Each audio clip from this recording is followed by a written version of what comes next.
Greetings, Neuro Ninjas. So why am I so scared of failing?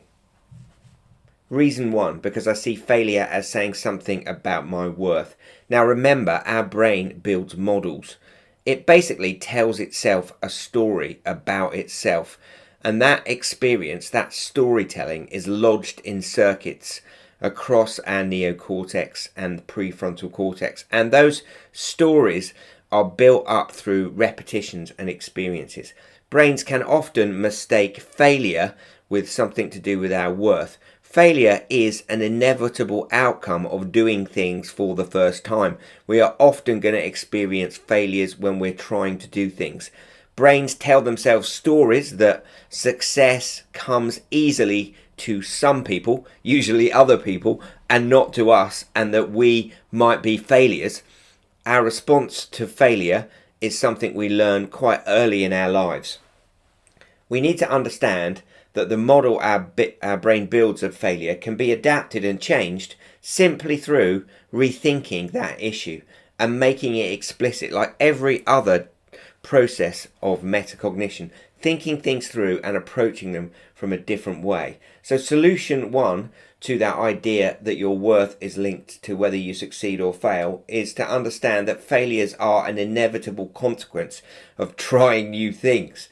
And we're going to try new things because life needs to grow and develop. So think failures in plural with a small f rather than failure as a singular life-defining event with a capital F. We are going to fail many times, and that is the stepping stone to success.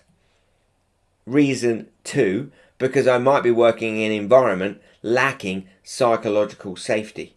So we might be scared of failure because we're working in an environment where failure is punished and we don't feel psychologically safe. Some aspects of the school system, when we become completely obsessed with testing, may generate some of those feelings of failure. That's not an intention of schools or teachers.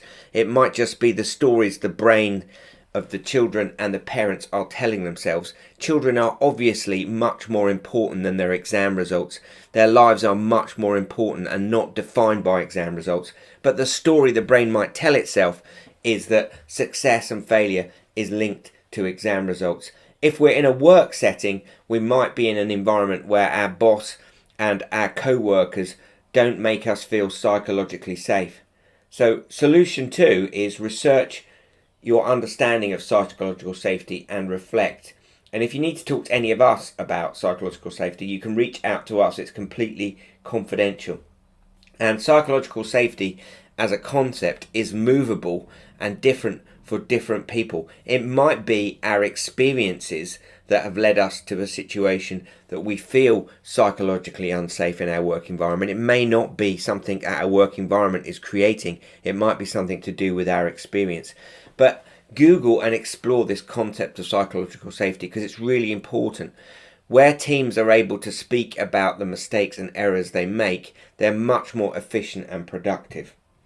Why do I feel so scared of failure? Reason three, because my self-worth is tied up with a simplistic notion of success. And solution three here is change your metric of success. Success is to be measured not so much by the position that one has reached in life as the obstacles one has overcome. And why do I feel so scared of failure? Because I've been exposed to a lot of comparisonitis on social media, and in that space of curated lives, everyone else seems to be having a perfect life. Now this is a massive issue that's causing huge levels of mental suffering globally. This comparisonitis, our brain constantly compares itself with others anyway, but in the social media bubble we're constantly doing that against very unrealistic versions of reality that people have posted. Look at me on this beach having an amazing time. Look at me eating this amazing dinner. These things are not the true reflection of what the experiences were like, but our brain doesn't know that, and if we spend a lot of time in those spaces we can end up strengthening those circuits of natural comparison. So truly notice the world for all its imperfections and messiness. The brain tells us a story about failure and perfection which aren't actually reflections of the world as it is, but a much more simplistic rendition of those things. living with the brain biases around it. Brains have got biases about perfection and success that are simplistic versions of actually what's going on. Life is, as we know, much, much messier.